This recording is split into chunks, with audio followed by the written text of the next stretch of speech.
Last summer, I attended the Washington Leadership Conference for FFA in Washington, D.C. On the last night during reflections, my group leader showed us a video entitled The Butterfly Effect by Andy Andrews. This has stuck with me and inspired me, and for that, I would like to share an abbreviated version of it with you today. It all began in 1963 when Edward Lorenz presented a hypothesis to the New York Academy of Sciences which stated, a butterfly could flap its wings and set molecules of air in motion, which would cause other molecules of air to move, which in turn would move even more molecules of air that could eventually start a hurricane on the other side of the planet. Lorenz and his ideas were literally laughed out of the conference because his hypothesis was absolutely ridiculous. About 30 years later, physics professors from colleges and universities worldwide tested the hypothesis and concluded that the butterfly effect was authentic, accurate, viable, and it worked every time. It was given the status of a law, known as the law of sensitive dependence upon initial condition. Science has shown that the butterfly effect engages the first movement of any form of matter, including people. On Friday, April 2nd of 2004, ABC News honored Norman Borlaug as the Person of the Week. Borlaug hybridized high-yield and disease-resistant corn and wheat for arid climates back in the 1940s. This specific seed product flourished and regenerated where no seed had ever thrived before. It had been calculated that Borlaug's work saved more than 2 billion lives from famine. Though Norman Borlaug was named the Person of the Week, it was actually Henry Wallace who saved 2 billion people. Wallace served as the second vice president for President FDR. While he was the vice president, Wallace created a station in Mexico whose sole purpose was to hybridize corn and wheat for arid climates, and he hired a young man named Norman Borlaug to run it. Even though Norman Borlaug won the Nobel Prize and was awarded the Presidential Medal of Freedom, it was actually Henry Wallace who saved the 2 billion people. Or was it George Washington Carver? When Carver was a student at Iowa State University, Carver's professor would allow his 6-year-old son to go on botanical expeditions with Carver. It was George Washington Carver who took that little boy named Henry Wallace and instilled in him a love for plants and a vision for what they could do for humanity. So maybe it should have been George Washington Carver as the Person of the Week for saving the lives of more than 2 billion people. There's more to the story, but I'm going to cut it short there because I think everyone gets the point. But how far back could we go? How far back could we go in all of our lives to show what got us here today? And how far forward would we need to go in your life to show the difference that you make? There are generations yet unborn whose very lives will be shifted and shaped by the moves you make and the actions you take today, tomorrow, and the next day, and the next. Everything you do matters. Every move you make, every action you take matters not just to you, or your family, or your business, or your hometown. Everything you do matters to all of us forever. So now that you think about it, what have you done? What can you do? And what are you going to do? You have been created as one of a kind in order to make a difference. You have the power to change the world.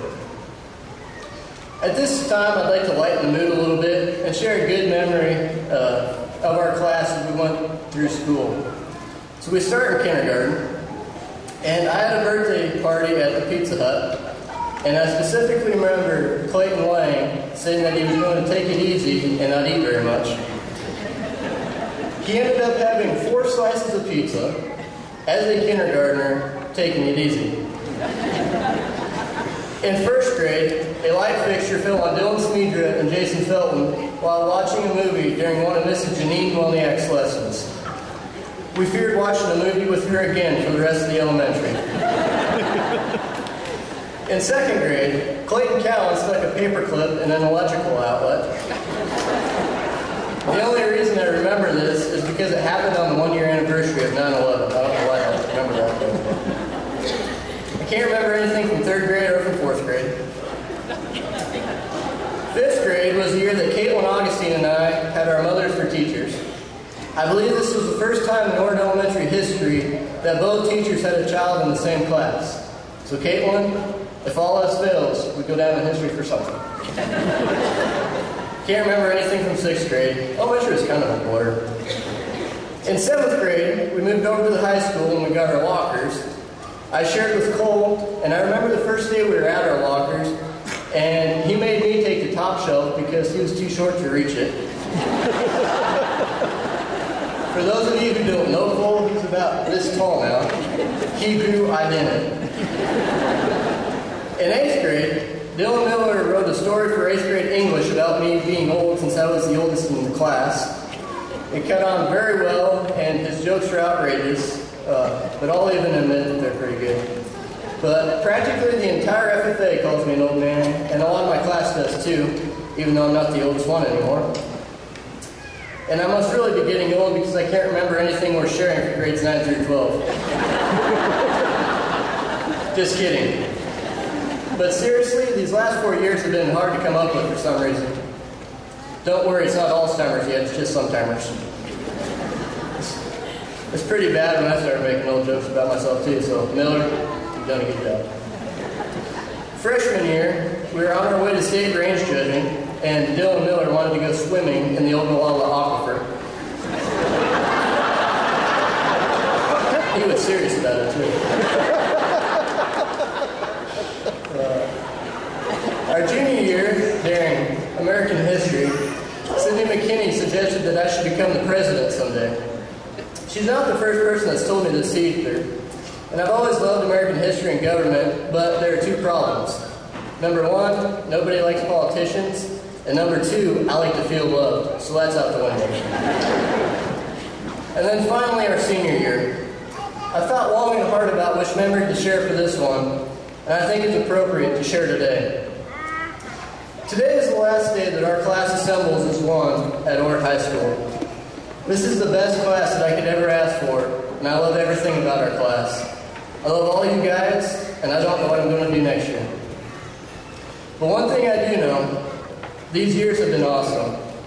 The education I received at Ord High School generates an irreplaceable, matchless, and intricate feeling that I hold dear to my heart. The educational environment is outstanding. Every single teacher and administrator wants to see each student succeed, excel, and pass. There is not one educator that does not put in extra time and effort to make this success a reality.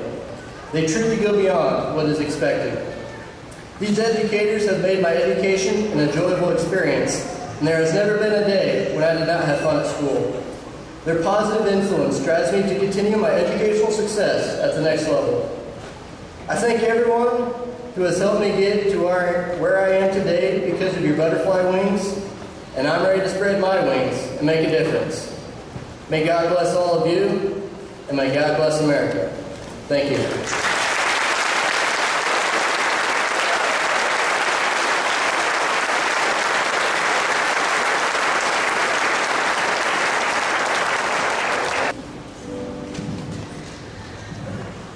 Sometimes you will never know the value of a moment until it becomes a memory. Dr. Seuss.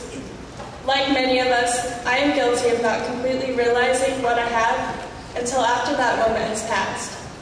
Graduation is a day to celebrate how far we've come, but along the way we've had the underappreciated love of our family and the support of our teachers and school community that have guided us up to this milestone and prepared us to advance onto this next stage in our lives. Since day one, our families have been there to share in our joys, support us in our heartbreaks and disappointments, guide us on the best path they knew how, and show us unconditional love, even if we didn't recognize it at the time. I'm sure many of us can remember after a big victory, our parents running up with big smiles and hugs to congratulate us and tell us that they are proud of us. But I'm also sure that many of us also remember walking off the court or the field, tired, frustrated, and upset with our performance. When our parents told us, "Good job anyway," how many of us ever snapped back a quick and bitter response or didn't respond at all? And yet, our families have spent weeks preparing our graduation receptions, not to get complimented on what a good job they did. Rather, they did it to honor us.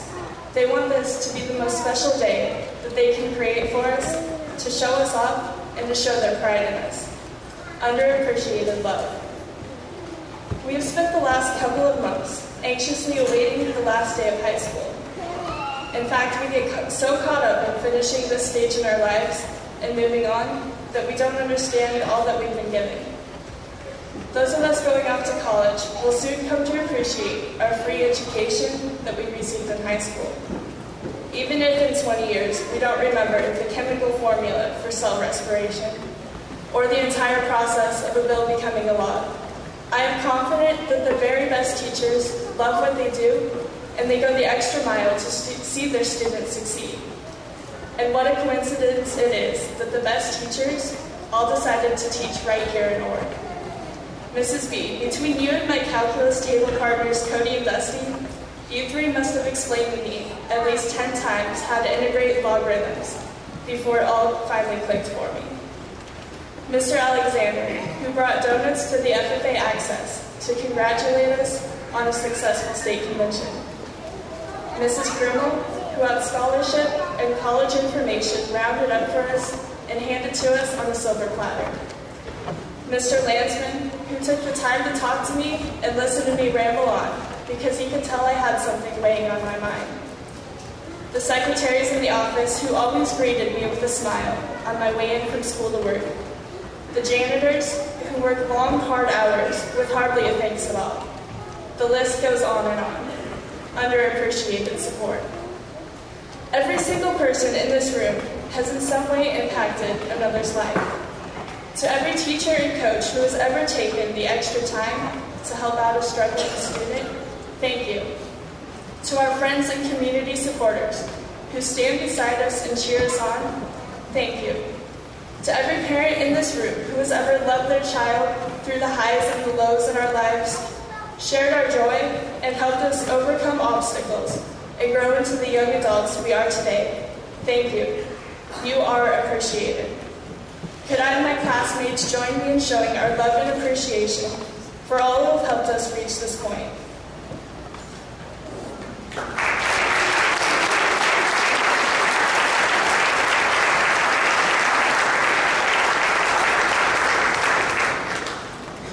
Class of 2013, we have high standards set for us. I challenge you to slow down and appreciate the value of the moment you are in. Thank those who have helped you get to where you are today. Thank those who you meet along the way. Wherever your life takes you, always know that you will have the love and support to back you every step of the way. Never be afraid to take the initiative to show support to someone else, no matter how small that act may be. Don't settle for thinking, I'm just one person. I can't make that much of a difference to someone. Shannon Norris, a past national FFA officer from New Mexico, really put this into perspective for me last summer at a leadership conference in Washington, D.C. Shannon has a project that she calls the Ripple Effect. Every month, she has a goal such as write 100 positive messages on sticky notes and share them in random places. She went on to explain that one tiny disturbance in the water can create a ripple that will continue to grow and spread in every direction. I received a sticky note from Shannon that I found in my booklet after I returned home. Even if no one acknowledges your actions, I guarantee you that you will make a difference in someone's life, even if they don't notice it until after that moment has become a memory. I will leave you today with a quote from Edmund Burke. Nobody made a greater mistake than he who did nothing because he could only do a little. Class of 2013, I wish you the best of luck. Thank you.